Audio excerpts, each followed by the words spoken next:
Not enough people our generation know what that means. You're live. From Mount Shasta on Monday night. Anybody not in this room who messages in what that's taken from gets a ding. Monday Night Live? Well, maybe I should include you. I thought being our generation you would know that. Well, Saturday Night Live, I do. There, that's the one. Yes. See, now I gave it away. The messengers, it doesn't count. You lost your ding opportunity.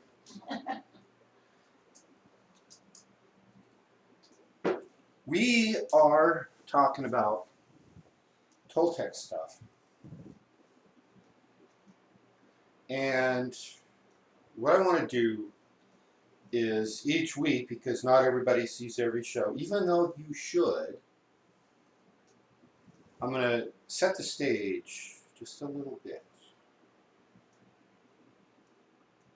The Toltec work is aimed at changing the world through changing the human collective consciousness. And excuse me? Did somebody click the wrong thing?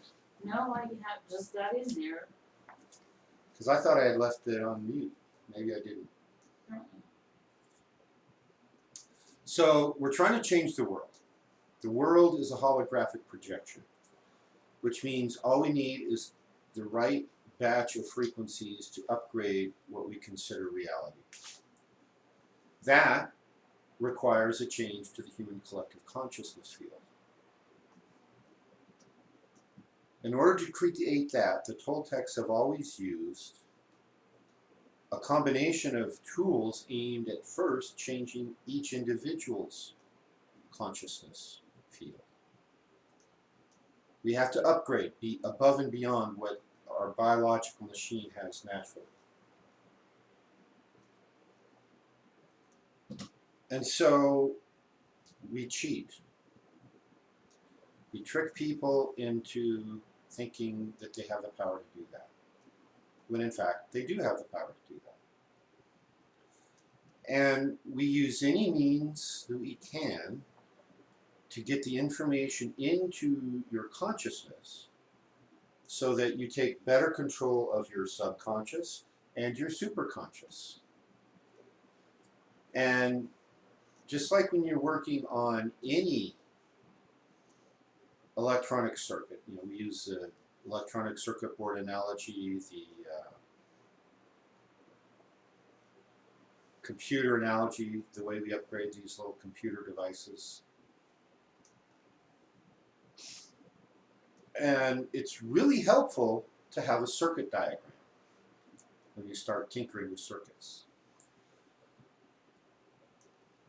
Segue over here, and we have the ancient traditions all telling us that in order to upgrade your consciousness, you have to know yourself. Okay? So that's like saying you have to know your circuit diagram.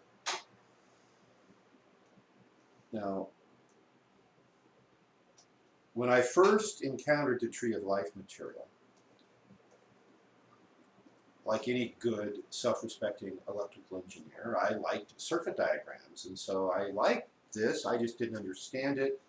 And what I found in all of that was that starting my reading at the top of the complexity scale didn't really work for someone who was at that time in my life purely left brained.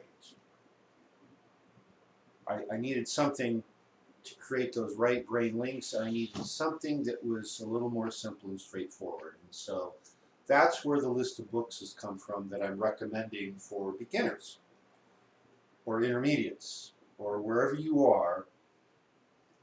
Even advanced folks can use these books as quick reference. I'll go over them in a minute. I'm trying to get somewhere.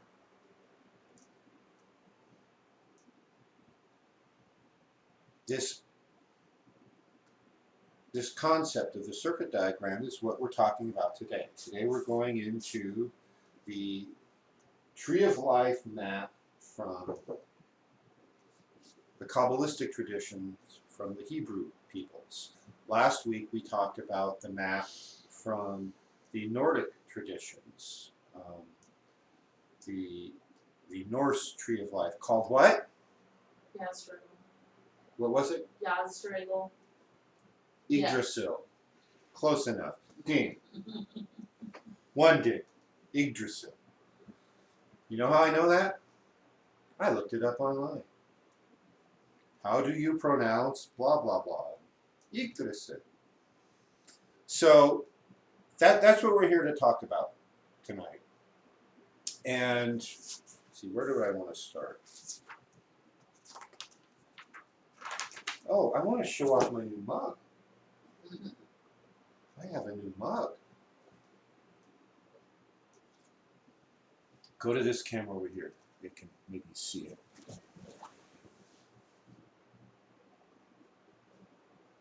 Is it visible? Yeah, there's a lot of reflection off of it. That's better. Hold it still right there. Down a little bit. Right there. Don't move. Okay, that's my new mug. I must not fear. Fear is the mind killer. Fear is the little death which brings total obliteration. I will face my fear. I will permit it to pass over me and through me. And when the fear has gone past, I will turn the inner eye to see its path. Where the fear has gone, there will be nothing. Only I will remain. And what is that? From Dune. It's from Dune. That's half a ding. Forget. The Bene Gesserit Litany Against Fear. I get a ding. You didn't let me try. Because I know you know the answer. So, okay, Bonnie got a ding. She knew the answer. I just didn't let her say it. We want our brownie pouches. The Dune series, the whole series, is a very powerful shamanic teaching set in the guise of a science fiction futuristic world. And this is very Toltec, the Litany Against Fear, because you can't be fearful if you're going to climb the tree and do higher level work as a Toltec or any other ick. You just can't. Okay, let's get started. Yeah, I kind of wrote my notes out of order, so bear with me. I'll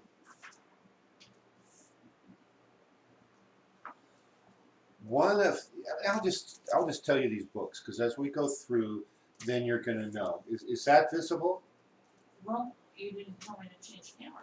Let's go change cameras, so the audience can see. Yeah, turn it a little towards you. Yeah. Oh, down back, right there. Okay. This is called The Mystical Kabbalah by Dion Fortune. I'll say more about each book in a moment. This one is called The Kabbalistic Tarot by Robert Wang. And this one is called The Practical Kabbalah Guidebook by C.J.M. Hopking. And no amount of internet searching has revealed to me what the initials C.J.M. stand for. These are the three books I recommend for someone who's first starting out. Complete, raw, total beginner on the Kabbalistic Tree of Life. Start with the Practical Kabbalah Guidebook by Hopking. The second level is the Dion Fortune. Oh, I should have had the other version out here. There's a version of this with a yellow strip at the bottom, and the rest of this is shrunk down, and it has some of her work that was going to become the second book about the paths, the major arcana, the 22 paths, and it's got an abbreviated version of that it was taken from some journal articles she wrote.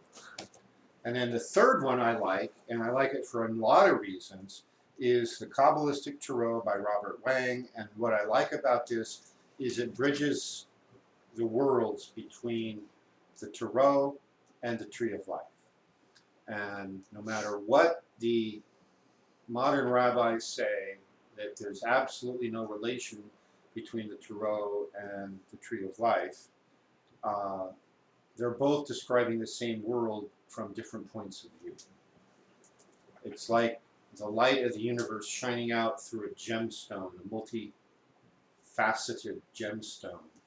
And the Torah is one of the major light beams, and the Kabbalic tree of life is another, but they're both describing the same source. So, one of the quotes I absolutely love by Fortune is, "The Kabbalah is a growing system, not a historic monument." That's a not so subtle slam against all the classical Hebrew Kabbalists who were, at the same time as she was working, slamming all the Western esoteric mystery tradition folks for using the Kabbalah in a non-approved manner, meaning not a 5,000-year-old method. So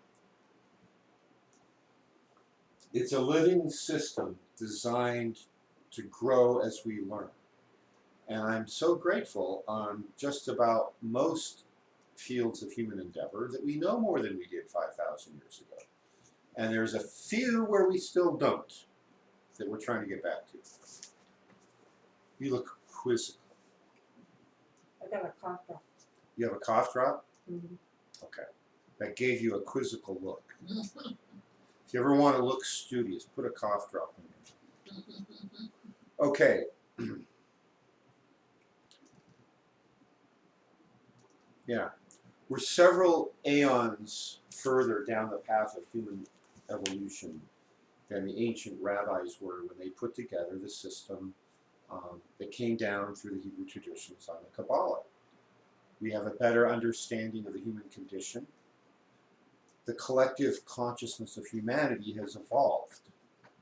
So we need our tools to evolve, to be upgraded, just like we're upgrading human consciousness. And specifically regarding the Kabbalic tree of life, it would be a big mistake to ignore everything else that's been learned in the last 5,000 years and instead rigidly and dogmatically only follow what was known 5,000 years ago.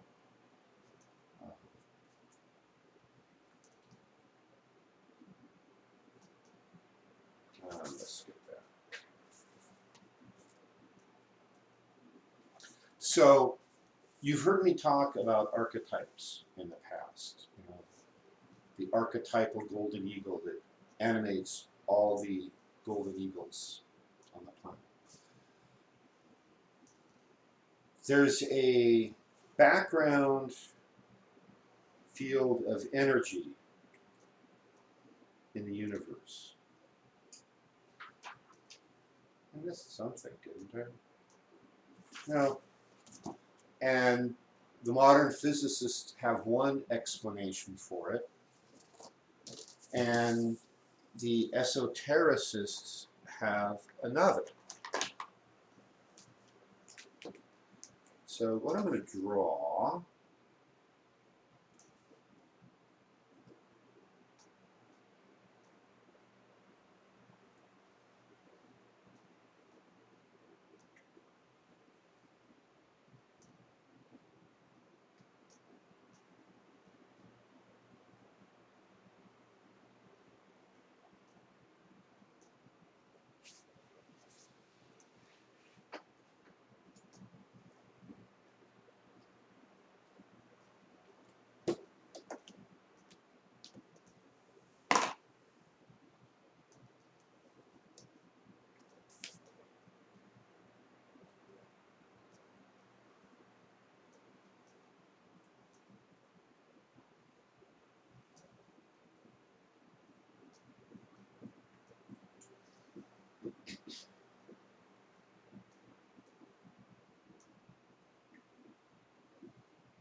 think I need to make that writing bigger.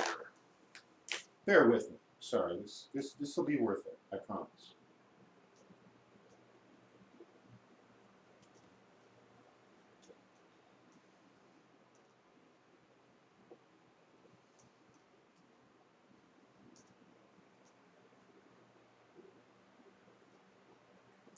You can see right now I'm going to have to go get a paper towel as an eraser at some point.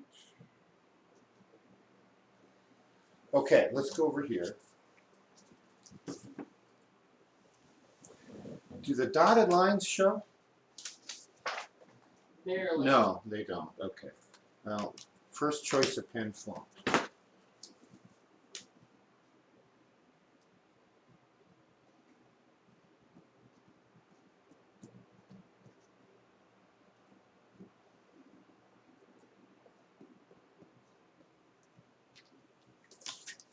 Okay, so over here, what we have is the Kabbalistic tree of life as it's usually drawn. And then we have the three veils that are above it, the Ein Sof, and the Ein Sof hour. Those are the separation, if you want to think of that in Toltec terms, between the tonal and the nawal.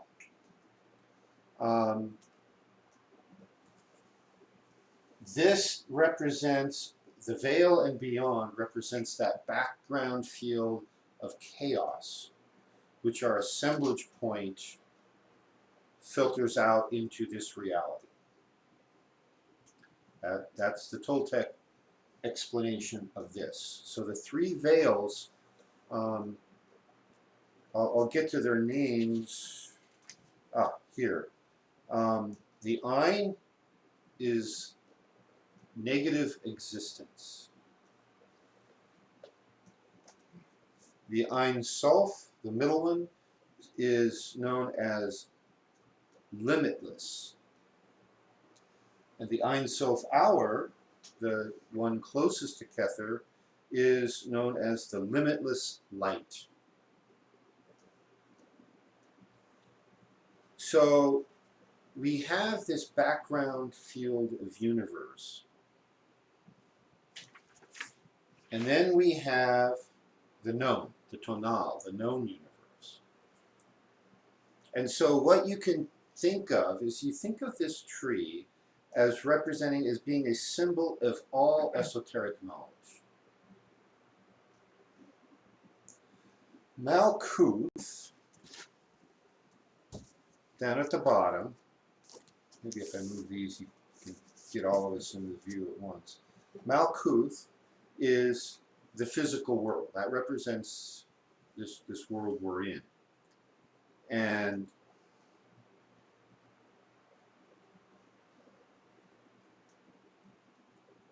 it represents our so-called normal states of consciousness. You know, the states of consciousness of the biological machine.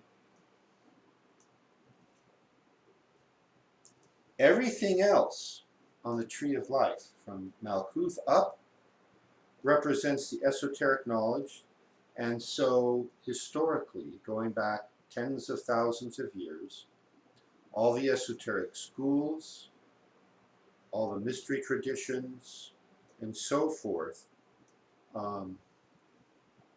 what they taught is they taught about the rest of the universe. They were not teaching so much about Malkuth and the physical world.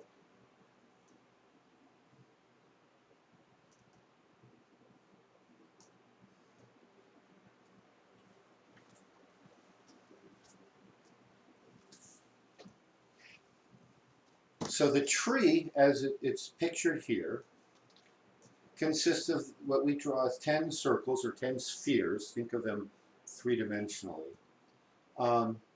Each one represents a state of consciousness. It also represents a phase of evolution of the universe.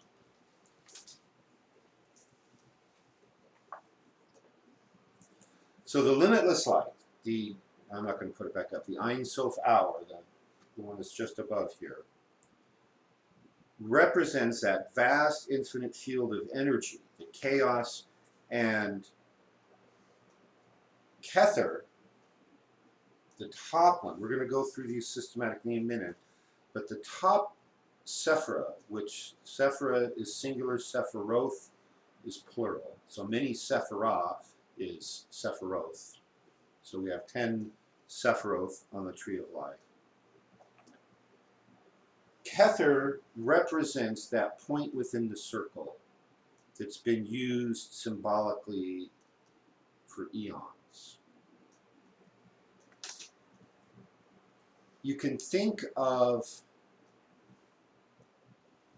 the universe coalescing that point,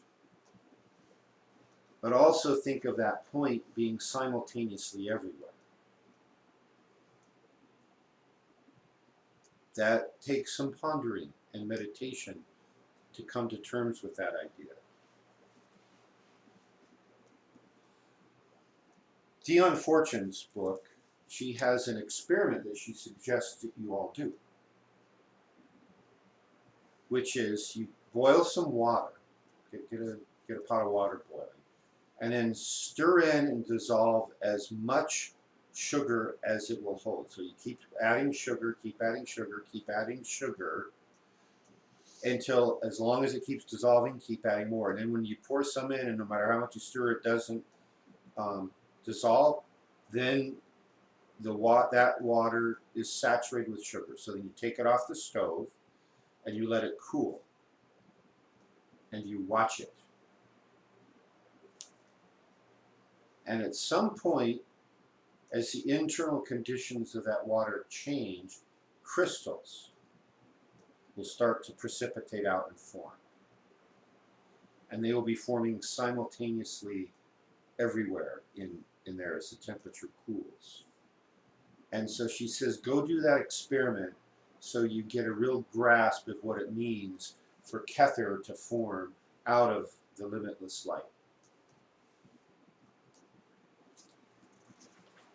Some of us did that experiment back in the old days. We did it in chemistry class. That was a routine experiment. So what I want to move into now is a quick overview of what do all these round bubbles mean? What do all the lines mean? Why do I have different colors? Actually, I didn't draw the colors. Somebody across the room who's an artist did. What do all the different colors mean here? So at the top, usually it's referred to as number 1, is Kether, which means crown.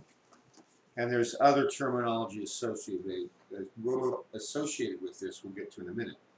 The second one is Chokmah, which means wisdom. Third is Binah, which means understanding. Down here is Chesed, or mercy. Over here is Gebra, which means severity or strength. Right in the middle is Tifereth, which means beauty or balance. Nitzak, which means victory or glory.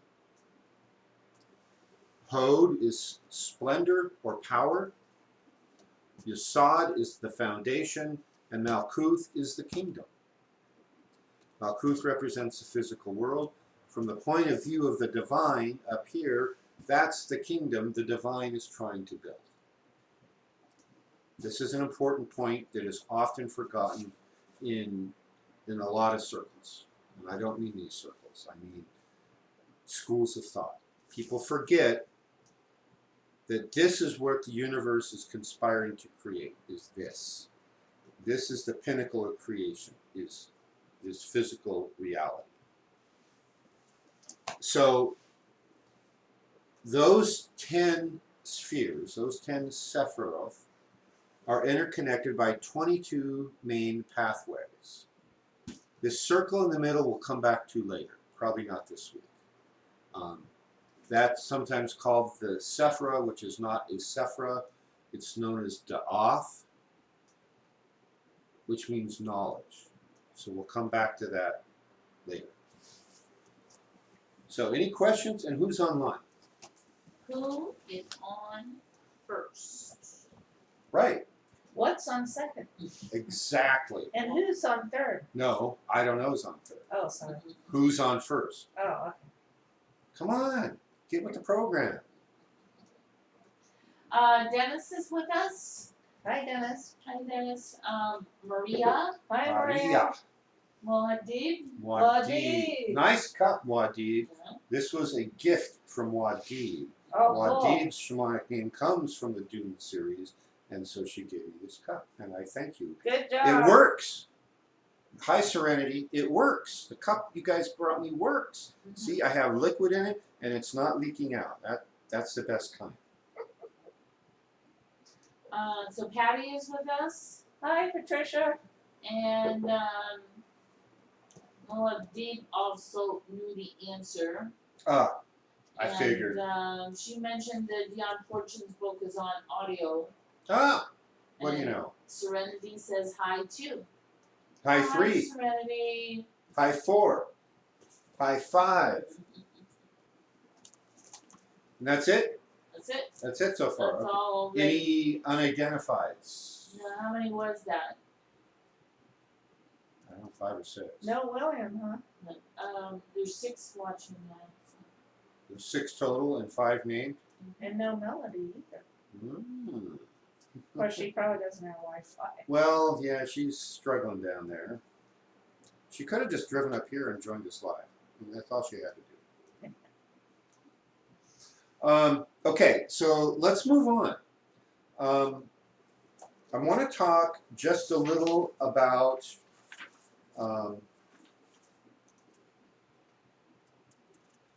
the patterns on the tree at a top level. Then I'm going to talk about the Sephiroth at a top level, and then I'm going to come back and talk about some of the patterns at a more in-depth level, and we probably won't get there this week. So one of the things I like about Robert Wang's book is he's got good pictures. So I'm going to have to jockey around here to hold this up to the camera so where you can see. So, is that visible? Yeah. Okay. So you see up here he's got the 3 veils, then each of the Sephiroth defined, and then all the paths identified, but not named in here. You can't fit everything on every drawing that there is to know about this. This picture here I like because over the years people have drawn the tree differently. So moving left to right, this was, I thought I had my I glasses. really can't see it well enough to point it out. Well, let me get it closer. From the year 1652, can you see them now? Yeah. Okay, 1652 was pretty much like we're drawing it now. In 1617, it was drawn much differently. You will find this same pattern in artwork, and if you're only looking for this one, you'll miss that that's really the Tree of Life. This one from 1517, 100 years earlier, they were leaving off a couple of paths. And over here, they were leaving off several, and they drew the top 3 more as a unified whole, which is actually quite accurate in terms of its function. But they didn't have all the paths identified. So that's just a historical thing. So here we have what's called the path of the flaming sword, or the lightning bolt path. And I'm going to talk about that at length next. Here we have the 3 triads, as it's called. We have the supernull triad, the ethical triad, and the astral triad. And over here we have the 3 pillars, or the 3 columns. Usually referred to as you look at it on the left, it's the right hand when superimposed, is either the pillar of severity or strength. The opposite side is the pillar of wisdom, or the pillar of mercy. And then the middle is the pillar of unification, or the pillar of balance. And is there anything else I need to show now? No, that's good for that now. So, any paper towels laying around? I'll grab one. So you should be able to see some of the coloration on our chart. Is not traditional, but to emphasize the three triads and the three pillars. Yeah, if you look, you know, the three triads are drawn in one color. This pillar is drawn in one color. The central pillar is in blue. This one is in an orangey red. And then the four paths that are left are drawn in purple, just so we can keep everything straight. I don't like that. That one is kind of gross. So,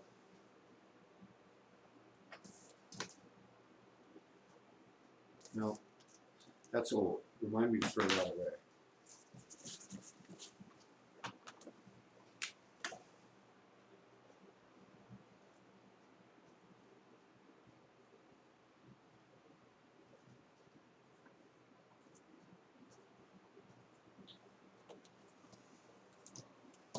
Now I'm not red.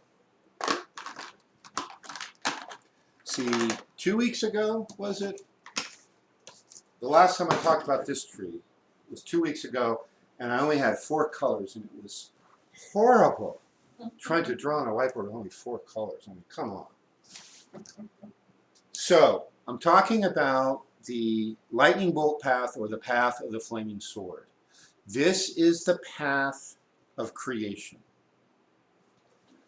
This is the path by which the universe created these states of consciousness, and you can think of it as states of being. So first, Kether was coalesced out of the limitless light. And the first path comes over here and creates Hokmah. And this is the start into polarity. As the universe is formed. And so to keep that balance, then instantly you need a path over here to create Binah. This is where we get the notion in the Hebrew Reader's Digest condensed version of the Cliff Notes version of the Kabbalah, which we call the Old Testament, which is in the book of Genesis, that this sphere here represents the divine masculine, this represents the divine feminine. The divine feminine is created out of the side of the divine masculine. That shows up as the story of Adam and Eve. Eve was created by taking material or a rib out of the side of Adam. I'll be talking about what the tree represents with respect to Adam in a minute. Then, the next thing to coalesce out is the sphere of Hesed, over to Geburah, Tiferet, Nitzak, Hod, Yesod, and Malkuth.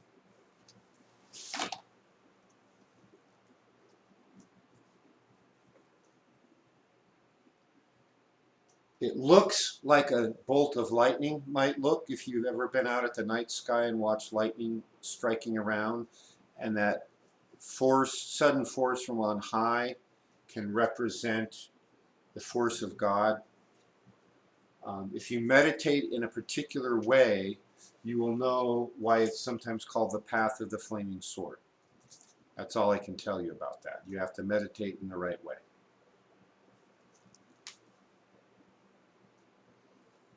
When we work on raising our consciousness and altering it up the tree of life in the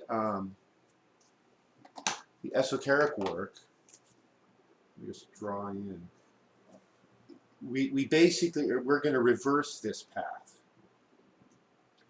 Now, as soon as Binah formed, it required that this other path between Kether and Binah forms instantly. And as we go down, as soon as the next sephira is created, instantly all the other paths are created. So we get here, and then this forms, this forms, this forms.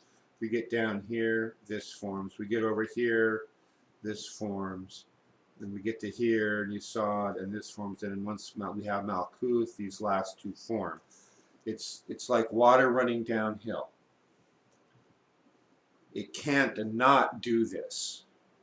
This is the stable way we have universes. So that's the lightning bolt path. And the force goes through here in a particular order, and it hits all of the Sephiroth, and in so doing, all the other paths are created. Any questions on that? That's a lot to think about. I freely admit that.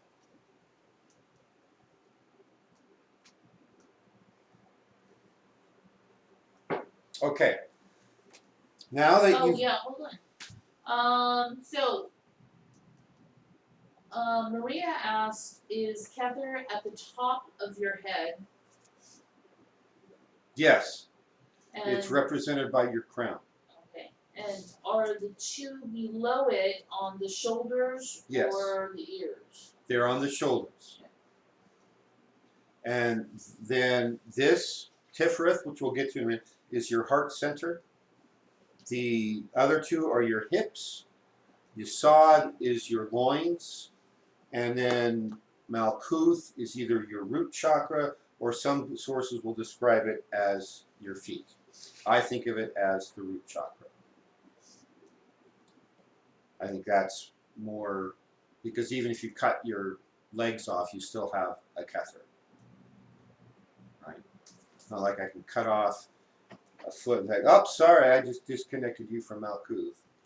Question? If you consider that the root, so what? There's no mapping below the root chakra. There is, but not on this system. Okay. There's chakras below that. Right. Okay, but in terms of the way we align with the tree of life, the root. This is more of the root chakra. Think of it more in the torso, less about the appendages. Okay. So the length. Think of the length of your appendages is your. Yeah, because it doesn't include arms. So a snake would still have that. Okay. Right. And most snakes don't have legs. Right. Though some snakes do. Just to confuse you. And some lizards don't have legs. Just to confuse you. So what's the technical difference between a lizard and a snake? Okay, you'd have to go ask a herpetologist. Mm-hmm. I actually attended naturopathic medical school with a dear friend, Jake. He and I used to go hiking together out in the desert a lot. And every time we went, he would be finding some snake or another. He'd pick it up, I'd take a picture, he'd send it to his mom. Because he was either going to become a naturopathic doctor or go to school and get a PhD in herpetology. So he told me this stuff.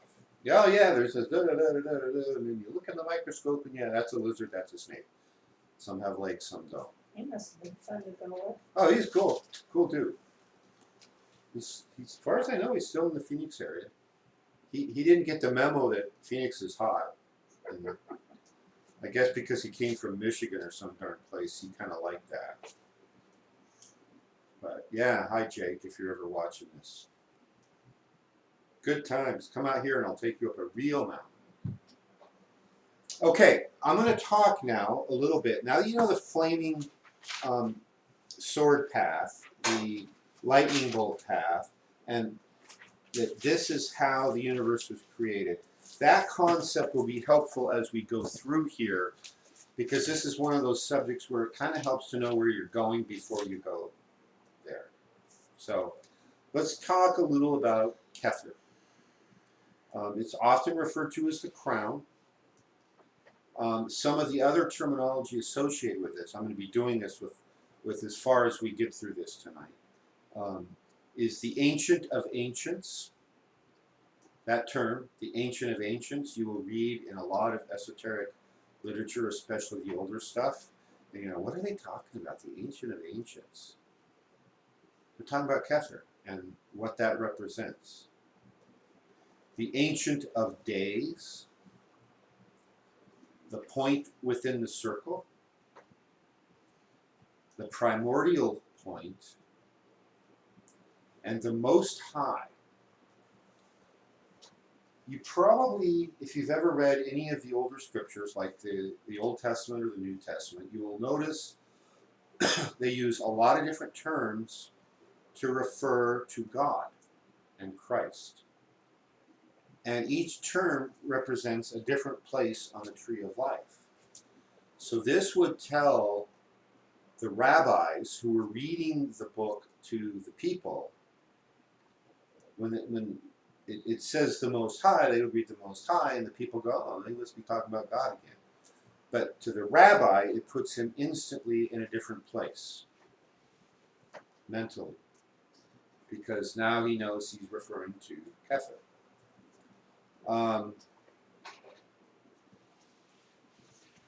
Kether can be thought of as symbolizing your union with God.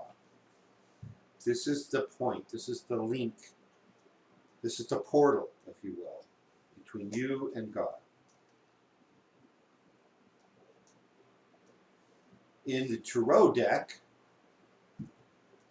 Kether is represented by the aces, the 4 aces. Now, if you recall from 2 weeks ago, we talked about the 4 worlds, which I may summarize here later. But each of the 4 suits of the Tarot represents each of the 4 worlds. The Absolute, the Bria, the Yetzirah, and the Asaya. Right? So, the aces.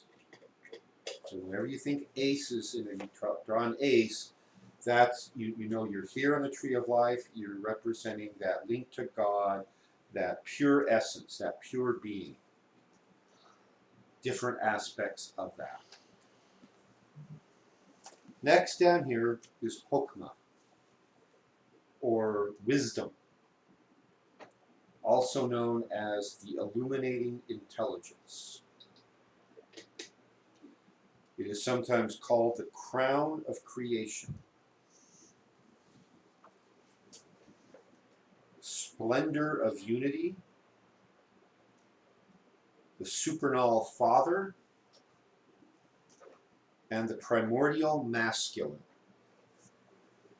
So that is what Hokmah represents.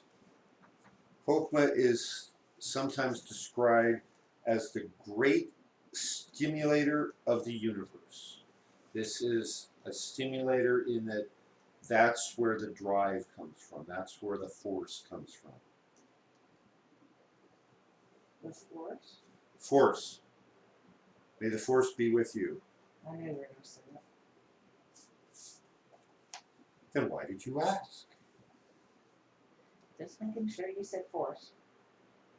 Okay, Tarot. Who knows the answer on Tarot? Patty does. I'll give her a chance to know. What does Hokmah represent in Tarot? Anybody here? 2s. 2s. Anything else?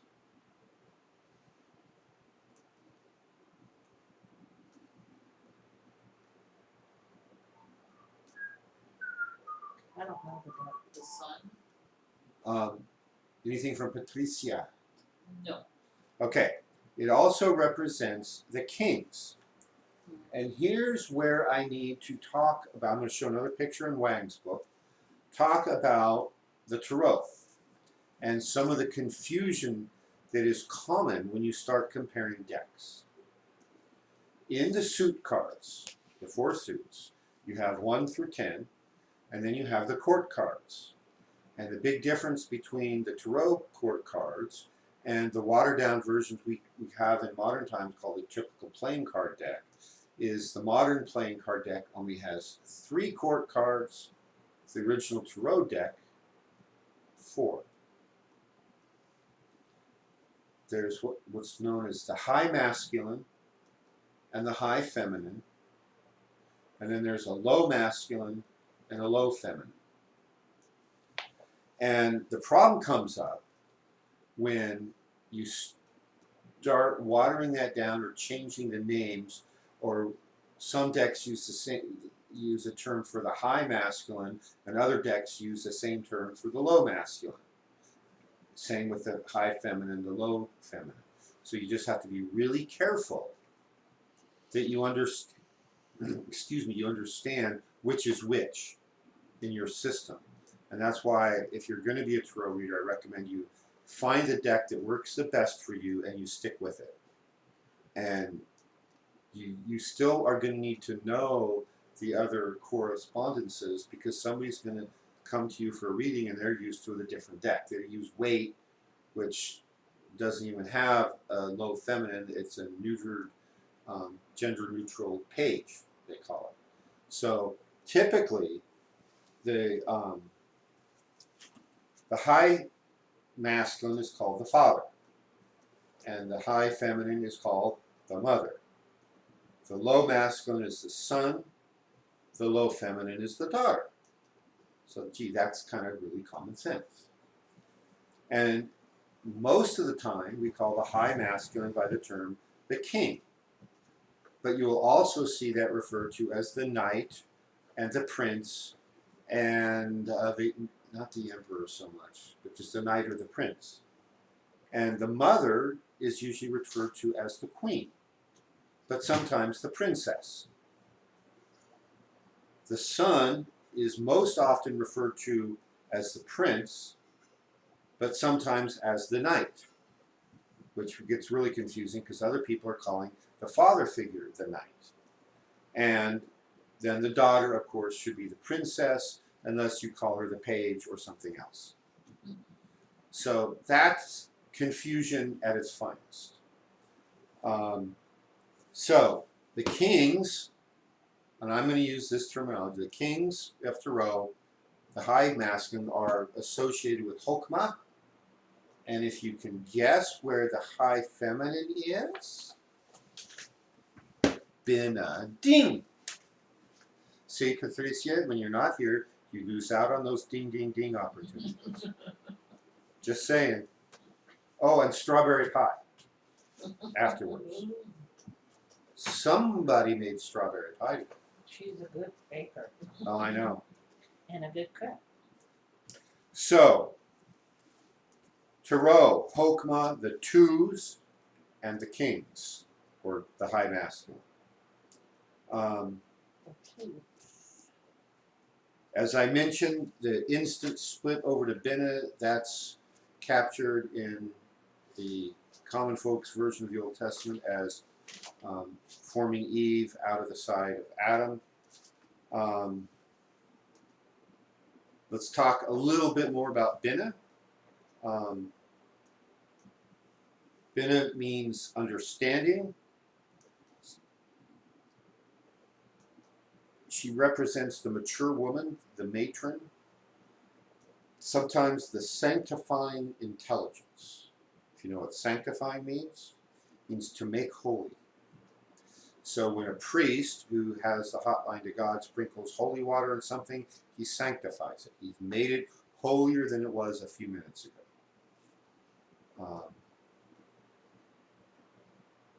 I hate it when I can't read my writing. We don't have much light. I don't have enough light, but creator of... No, it's too hot. We'll just come back. The primordial feminine, the archetype. So the primordial masculine becomes the archetype of all male forces in every species in the universe. The archetypal female, the primordial female, is the archetype for all women, all females of all species everywhere in the universe. Okay. Kether, Hokmah, and Bina form this upper triad known as the supernal triad, which is above, super is beyond above. Now, take this circle out. Maybe I'll put this thing back up. You can see it a little better. Let me change this just a titch. No, I'll do it just like that. There's kind of a gap, a space between the supernal triad and the astral triad, which is flipped the other way. And that space has the name of the abyss. An abyss is a deep chasm, it's a gap, it's something that under normal circumstances is considered to be impassable. Right? So, when you're climbing the tree of life, when you get up here and you've conquered this triad, the next step is this triad, but there's a gap, there's an abyss. And crossing the abyss is something we probably won't talk about too much in this, but we have versions of that in the Toltec lineage, in all of the esoteric mystery tradition lineages. They have a different name and a different method for crossing the abyss. And that's taking your consciousness all the way up, ultimately to have full union with God, and bringing that knowledge back down here. Would that also be an ascended master? A real one? Yeah, a real ascended master, not one who just takes the name of one. Yeah, I would say that that's probably one of the criteria, is crossing the abyss. It certainly mastering everything below here would be. And the ascension in some cases is transitioning into the higher planes without having to suffer physical death. And so that could be crossing the abyss. It could be, you could call it a lot of different things.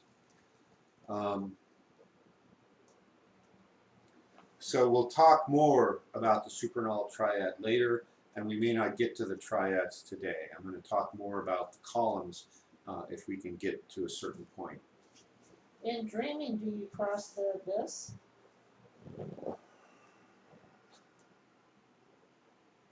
Probably it's possible, yes.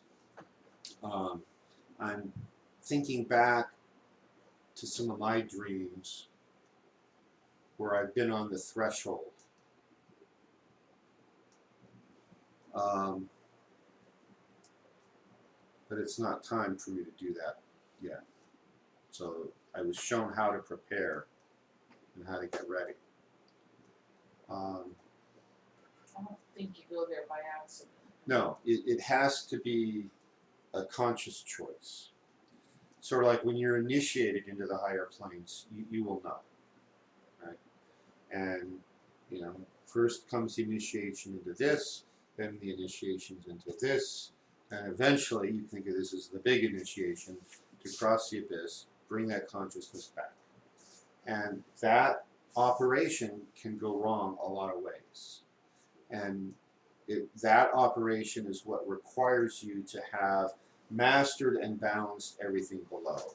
And a lot of people who think they're ready, but they're really not, that's why they fail. And you can damage yourself. You can even die trying to do that if you're not really ready. So don't rush. And that happens when you reincarnate? You cross the abyss and turn around and come It back? certainly happens when you die. That's what I mean. But reincarnating is coming back into a different physical body. Right. Okay. So death and reincarnation are two related processes, but you can't equate the two. But I thought when you reincarnated, and you're birthed from a mother, say, in this world, then you start at the. You're starting down down here, right? So. But your question was, that you asked, was, is reincarnation the same as crossing the abyss? And so the answer is no. Okay. Dying is crossing the abyss. And in that moment, you have the ability to step into the light and be up here. Mm-hmm. And at the same time, you have a choice to choose a conscious rebirth and come back down here. Mm-hmm. Or to get coerced into coming back down here, or getting tricked into coming back down here. Or, the ultimate, which is God playing the kind, loving father, mother thing. You're the only person for this job. I've got nobody else in all of creation who could go do this. Will you please go do it? Somebody seems resentful. No, that was my attitude way back when. Is yeah, I agreed to come back and do it, but I didn't have to come back. Do shamans do that? What do you think? Go meditate on it, and then come back and tell me. You should be able to see on there where we go when we're doing shamanic work, or where we're going when we're doing the dreaming work. It's just I'm really having troubles with the tree of life. With what? The tree of life. Okay. This is the simplified version. So this is why I'm doing this whole series. Is this requires a lot of reading without rushing, reading and journal what you think, dream about it, meditate on it. One of the things I'm going to do when I get through each Sephiroth is I'm going to talk to you about how to engage with this material, and there's several different meditations that I recommend for ways to do it. So let's press on. We're only got up to Binah now. I want to get through all this. I'm looking at the clock. The Sephiroth, if I can. So Hesed, mercy, is known as the receptive intelligence. The Tarot is the whores. I think you're seeing the pattern here on that. An alternate name is Gedula. It carries the energy of love and majesty and passion, like a passion for life, not a carnal passion so much. Over here, Gevra is either severity or strength. It's also known by the name of justice and fear. One of the symbols associated with Gevra is the king in his chariot going forth to war. So if anybody's ever read Arjuna and the Bhagavad Gita, that's all about the king in his chariot going forth to war. So that is part of the energy that's being taught in the Bhagavad Gita. This is the seer that imparts the awe and respect of God.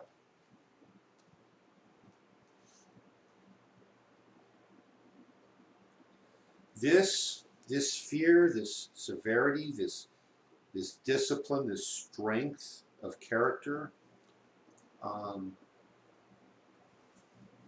Think the Spartans in ancient Greece as opposed to the Athenians, who were a little more hedonistic, into sensuality. The Spartans were like, if you saw the movie 300, then you know. This sphere also carries the energy of cutting out that which no longer serves.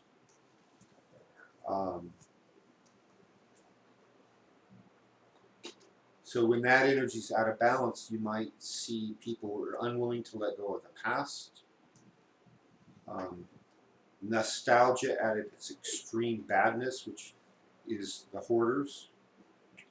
So the crazy cat lady down the street with 47 cats, and you go in there and she's got every room stacked high with every newspaper she's ever read.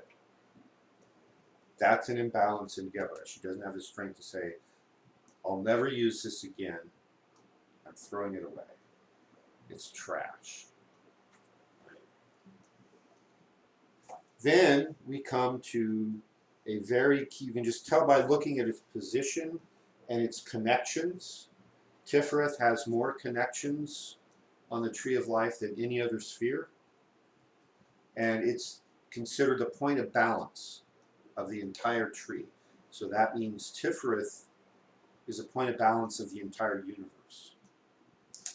Top and bottom, left and right, or left and right, depending on your point of view.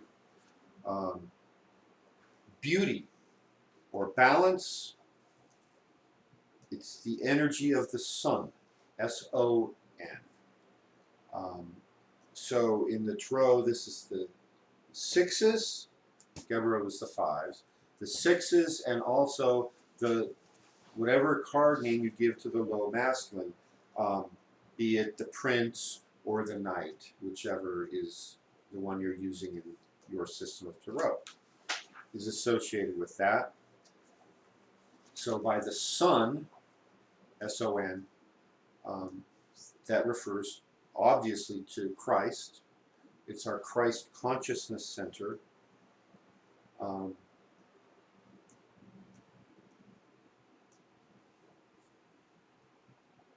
It's the center of the archetypal man.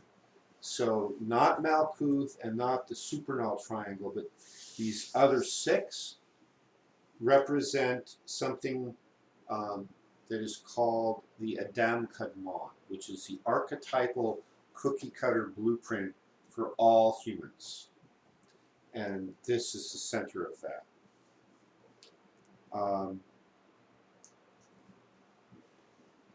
The Adam Kadmon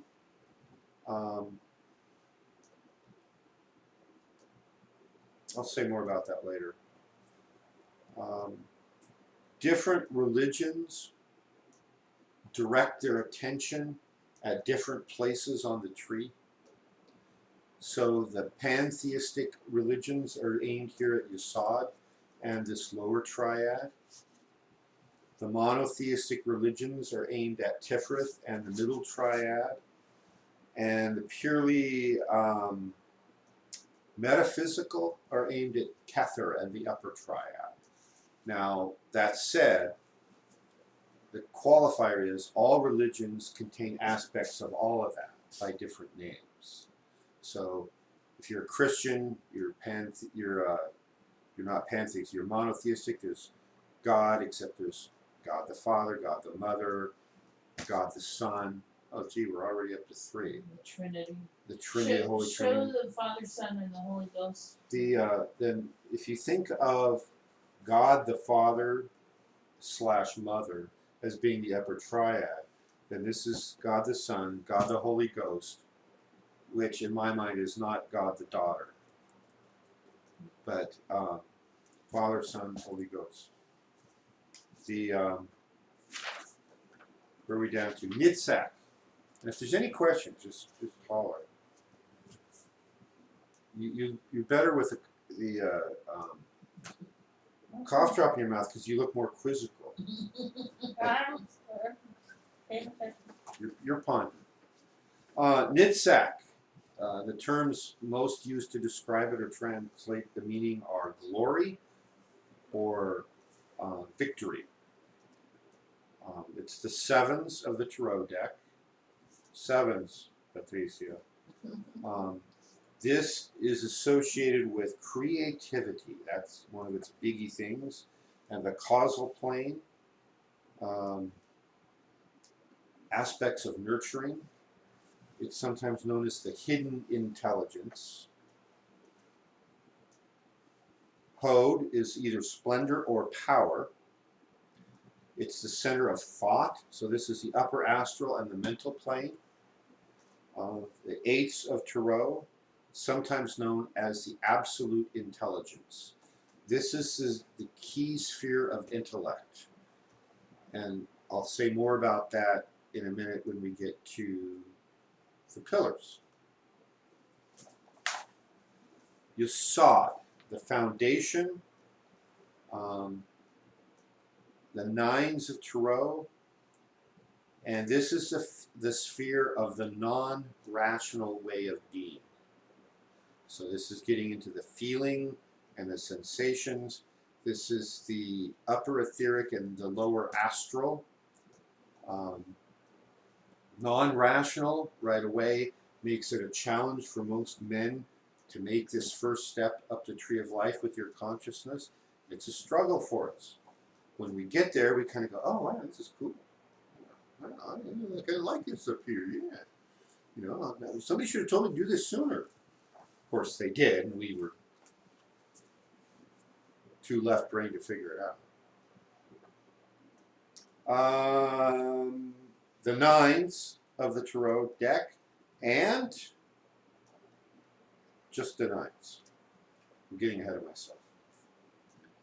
The Yesod also controls the application of energy in Malkuth. So this is the sphere, the plane just above us. And so as energy is applied here, this is where the control center is. Did you say it was the dreaming here? I did not. I'm giving a quick overview. If you want me to do the detailed version, I've got 18 books here I'd have to read. That is fast. I know, I did. This is the link to the dreaming, which is a very good point. Ding. And Malkuth. Malkuth, is that visible? Or did I'm coming in close now, yeah. Okay. Malkuth is the kingdom. It is the physical world, sometimes known as the resplendent intelligence. In the Tarot, this is the tens, and whatever card name you're using for the lower feminine, so the princess.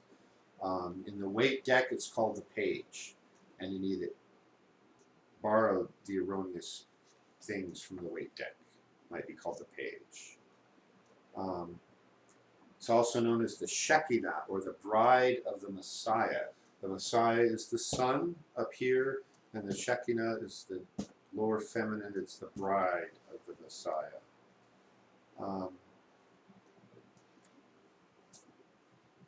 The physical world. I often do this. I'll turn the universe upside down. And if you're down here in the pool of the veils and below that, and you're conspiring to raise up and create a universe, this is the top. This is what everybody else is trying to get to. So if you have a spiritual system that's telling you, get away from here, they're missing the point. Yes, ascension is that, that mastery of this and taking your consciousness up. And that will happen automatically when you do everything down below the abyss that you're intended to do.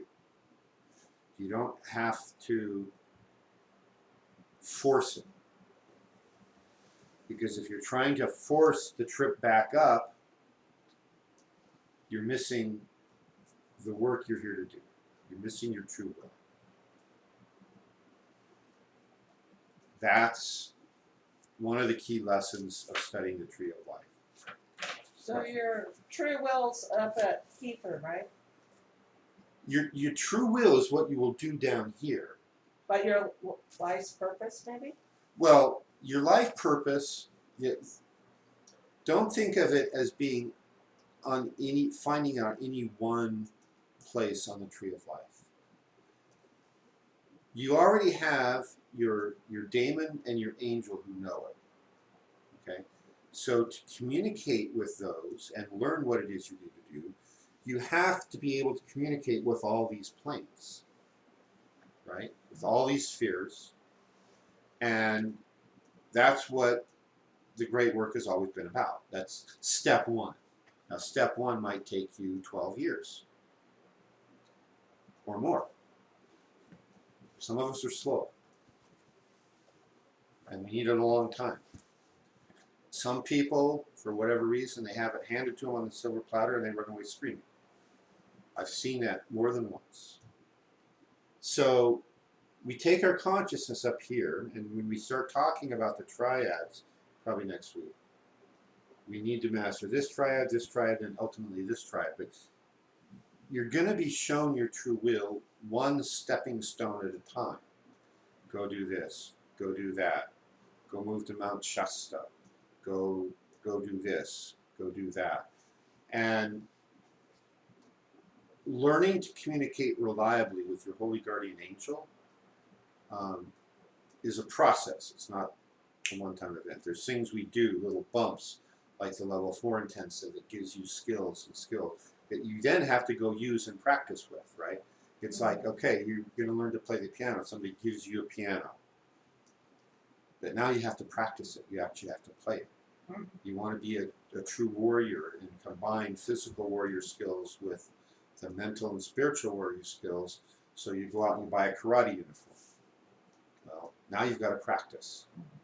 Right? You've got to turn your being into the warrior. Right? That's a process that's ongoing. So taking your consciousness up here and learning to master communicating with these levels is a long and ongoing process.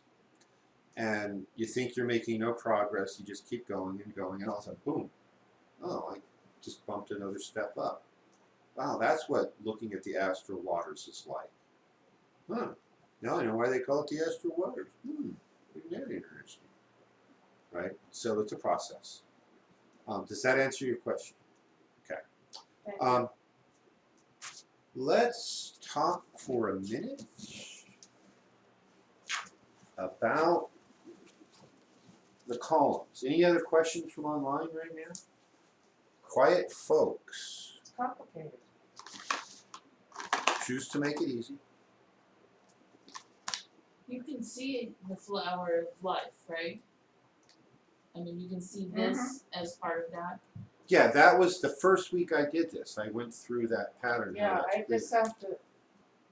And if you think about each one of those separate as lessons that you need to master in order, and you can see how when you rush up too quickly and don't have a strong foundation down at the bottom, then you get in areas that you're not ready for. I think I'm just making it too complicated. You probably are.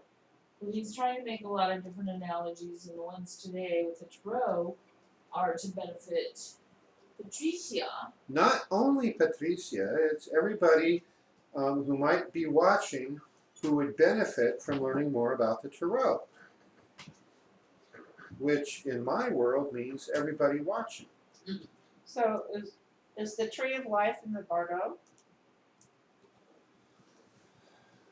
Flip it. Bardos is part of the tree of life.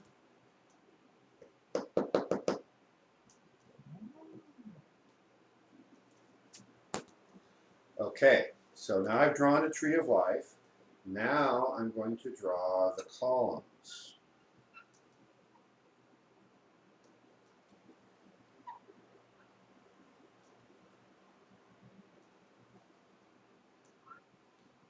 And then in a minute, I'm going to draw some energy flows. So,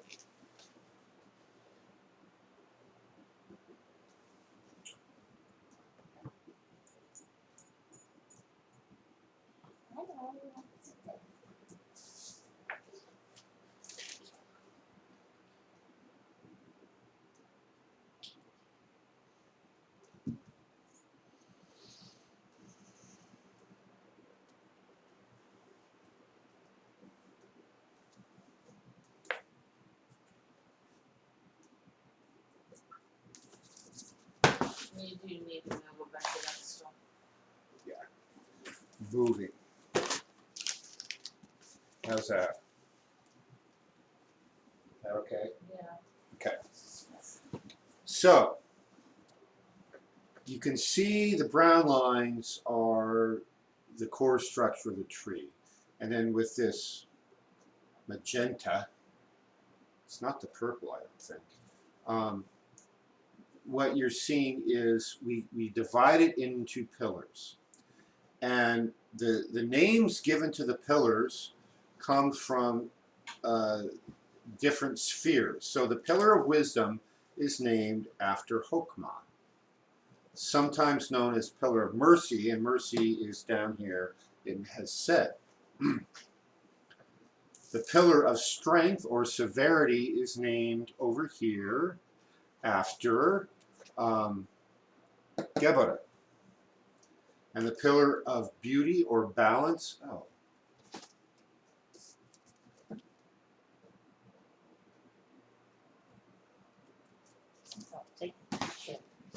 is named after Tifereth, right here.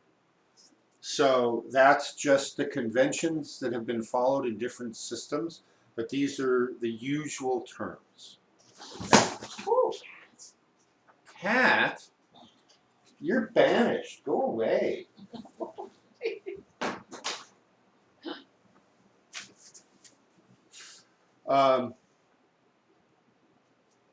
Where's my blue?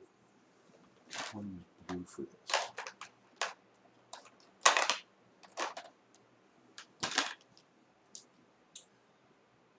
So, in terms of energy flow on the tree, in general, this pillar is primarily thought of as downward flowing masculine energy. This pillar is primarily thought of as upward flowing feminine energy. This pillar is an intertwining Oh, the medical symbol. of the two. Ah, the medical symbol. Ah, you don't think they got this from ancient esoteric knowledge, do you? No, they probably thought they came up with it themselves. Yeah, no, it's an ancient symbol.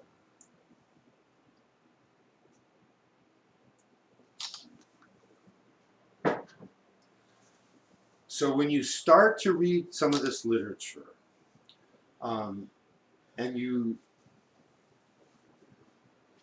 read about the pillars, there's different esoteric systems that use the pillars. Some focus more on the triads.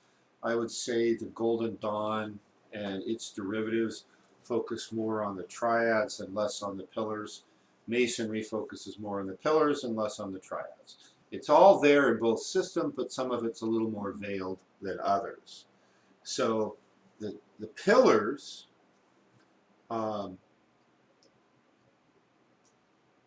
you'll see in artwork a lot.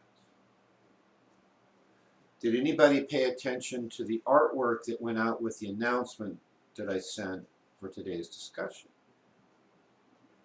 It has pillars in it, and it's got all this other symbols. It doesn't have anything directly looking like the Tree of Life. In that artwork, you will have noticed that over this pillar, they had the symbol of the moon. Over this one, they had the symbol of the sun. And over this one, they had the symbol of the all-seeing eye.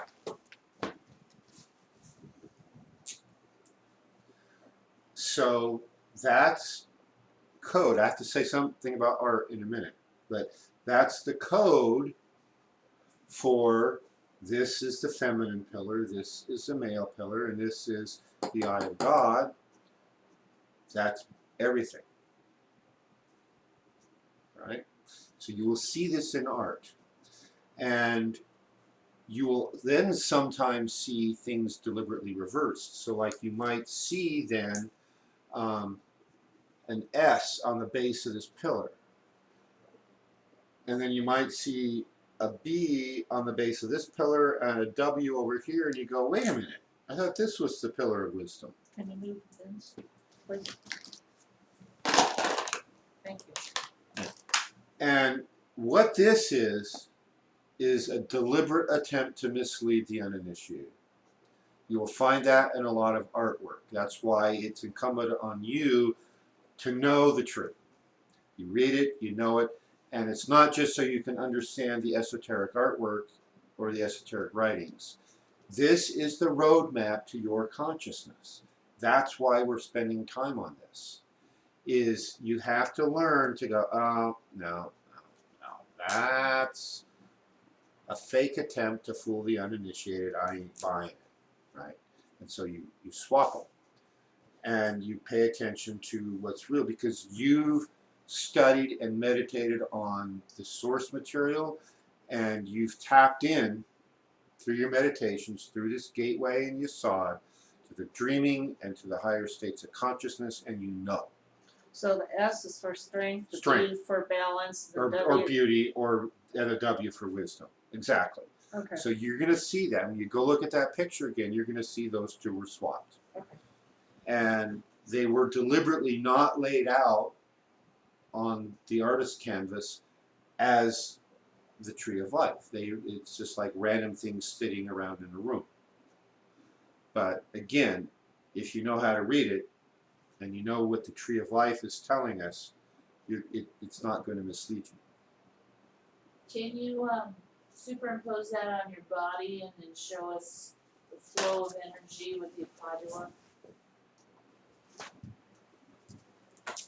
So, when you superimpose the tree of life on your body, this pillar, the pillar of strength, is your right side and downward flowing energy for both men and women. And that's where your masculine energy flows no matter what gender you are. This side is upward flowing feminine energy, that earth-based energy, earth being the divine, the manifestation of the divine feminine. And so we naturally will tend to have energy flow down our right and up our left. And this pillar, where the center pillar of unification, of beauty, of balance, this is where the main chakras are centered. And this represents the path that at a low level and a low volume of flow, our center column, the Ida, the Pingala, and the Shushumna are flowing energy all the time. In terms of meridians, that's called the governing vessel. And then in yoga, it's called spine, right? Yeah, that's the English way. So then the chakras are here in these antinodes. The nodes is where they cross. The chakras are lined up in here on all of these. So this is the way the tree of life fits over us. So the chakras are in the triads, right? Well, sort of. Kind of, sort of. The chakras are where they're located. They're at the antinodes of this. And so when you superimpose this, the chakras aren't so much the triads, because here's one that isn't, right? It's the antinodes of the standing columnar wave that is this central tube. It is the reed. So, to use the Toltec terms. So this is a common error too for reversing the columns, is depending on whether you're looking at it versus whether you're superimposing it on yourself. So always remember it's the way you would wear it, not the way you would look at it when you're trying to decide what the left and the right is. You will find the nomenclature of male and female swapped in a lot of writings. So the chakras spin clockwise, so does that mean it's supposed to go toward the feminine and end up in the masculine? No, chakras spin both ways at different times. Right. So don't worry about chakra spin. Right? You should know. Yeah, don't worry about that. Well, I know they spin both ways, but I was trying to figure out if there was a reason why they spin toward, if they're spinning toward a pillar for a reason. Okay. Okay. Keep in mind the pillars are a construct. You know, this whole thing, the whole tree is a symbol of something else at the higher planes. So the pillars are a symbol of the way energy moves. There's a lot of things associated with the pillars. Okay. So I'm not trying to read 18 books to you guys. I'm trying to give you enough language and enough comfort at your ability to start engaging with this material that you then use in the ways I'm going to be teaching eventually to meditate on this and learn to integrate all these forces and make all these connections within you. Because this is part of the know thyself process. That's why this whole series of talks I'm entitling In Quest of Self. Because this is going to help you when you make the connections and you know how the energy moves and you know what forces are involved. and you start to read. Okay, so how many tarot cards are there? No. How many total cards in a tarot deck? Isn't it 76? 72. Ask Patricia. Patricia, how many cards are there in a tarot deck?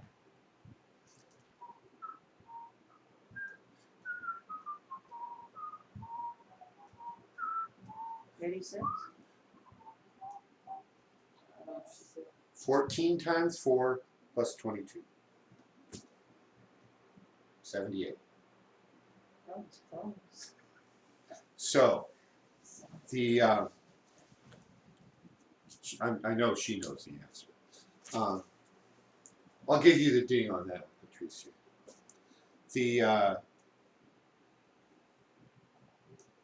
So there's 78 aspects of this tree of life that are part of the process of knowing yourself and balancing all this within you. And it's an iterative process. You go through all 78, and then you go through all 78 again, and again with more granularity, or less granularity, finer detail, greater sense of knowledge all the way through. So this is an ongoing process. And you just gotta, at some point, say, okay, I'm gonna start this. Because this has been the primary tool used in one form or another in esoteric schools for tens of thousands of years, and it's part of the level of knowledge about yourself that's absolutely needed to take your consciousness up the tree. Let me go back to this version. To take your consciousness up the tree, to gather information and bring it back down here to expand Malkuth, to change the world.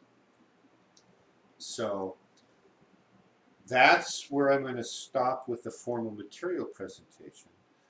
Let me just say that the best way to start learning the tree is draw it. Draw it yourself. Here's, probably like at least the 10th version, which I'm not even going to, I'll show it up here. No, I'm showing it to the camera. And then you can look at it if you want. I've gone through version after version after version, and then my little parrot Pogo got a hold of the bottom edge there. And then over here, the whole thing got ripped on my road trip 2 weeks ago, and I had to tape it back together. So it's time for a new one, is where I'm going with all You're gonna that. have to laminate it. Yeah, probably. Or not. But what you want to do is you want to be able to, okay, just draw the spheres and the 22 interconnecting paths. Okay, that's your first step of homework. Be able to sit down with a blank piece of paper, just like I've done half a dozen times tonight on the whiteboard, and draw the 10 spheres with the 22 interconnecting paths. That's phase 1 of learning the tree. Phase 2 is memorize the names of the spheres. Be able to sit down and write, okay, Kether, Bina, Hopman, etc. And then the 22 paths. Okay.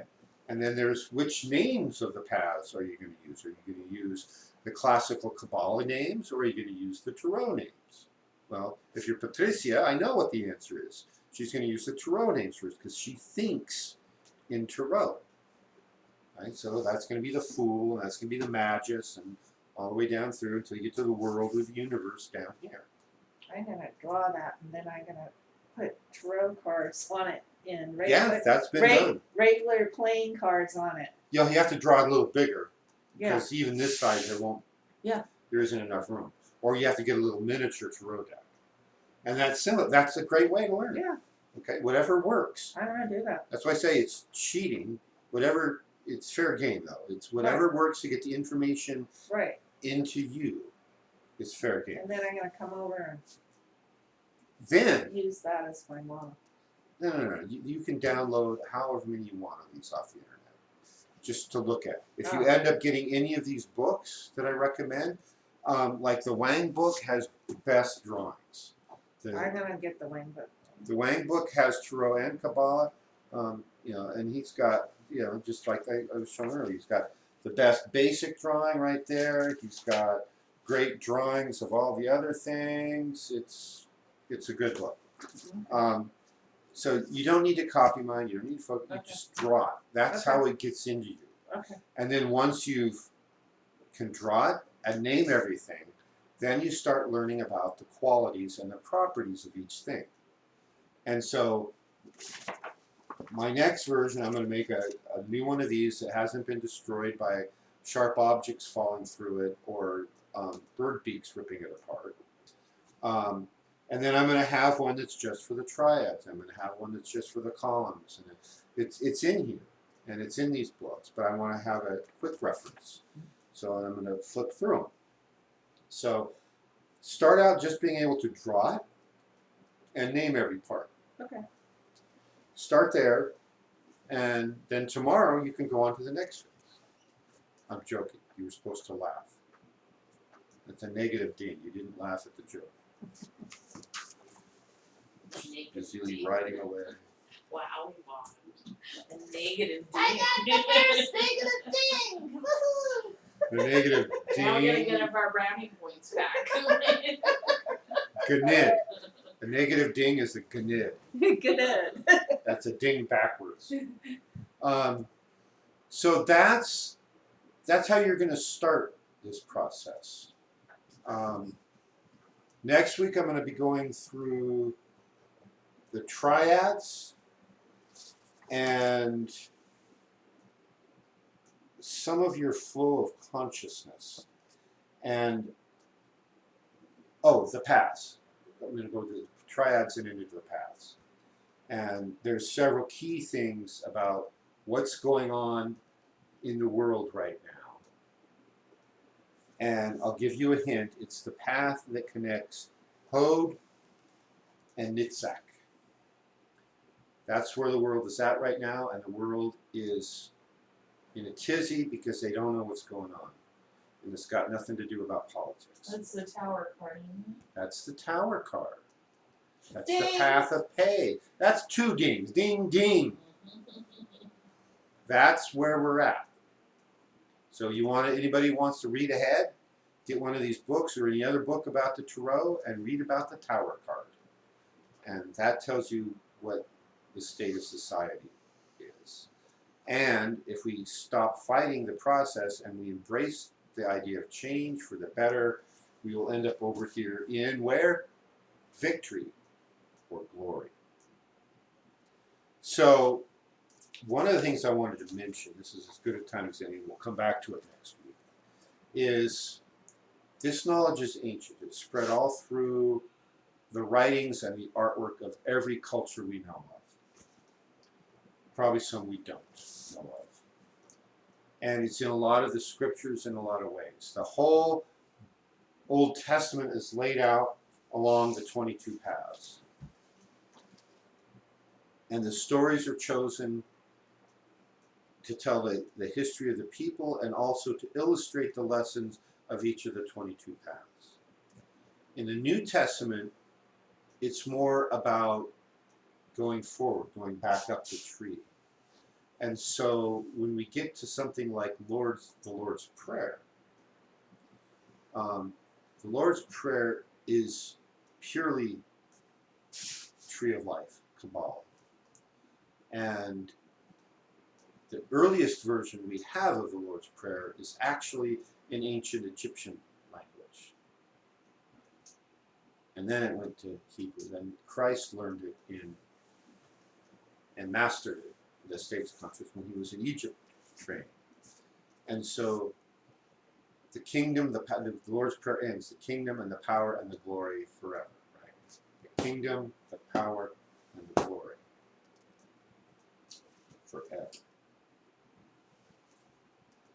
It's telling us how to get our consciousness back up here. It's a formula. It's not just a prayer. It's an extremely powerful prayer because it's written like in this. It's written in the language of the Kabbalah tree of life. But it could be a prayer by itself or it's a formula. And the kingdom, the power, and the glory, whoever wrote that, hats off because they knew this. That's a little teaser for next week. Anything more from the online peeps? No. No. Supposedly No. 7 people watching and hasn't been any activity all night, so. Really? Huh. No questions. Can you hold up the Hopkins book again? The CJM Hop King. Yeah. CJM Hop King. So this is like, this doesn't necessarily have the juice. This isn't a great, wonderful, inspired book, but it's a guidebook, and it's a really good book if you have no clue what's been said over these last couple of discussions. And it gives meditations on the 22 paths, and cross correspondences. It talks about it has diagrams with the different triads and the different, there's even the Lord's Prayer in there. So there's a lot of different ways to use this map. Remember, a map isn't just taking you from point A to point B. You can use it for many different reasons. And so if anything, a book like that will help give you all the basic materials that you need. And then from there, you'll start to determine how you can integrate it into your work. That's my plug. That's your plug. Put this one up, and then we'll go offline. It's up. It's up. Okay, let's go offline. All right.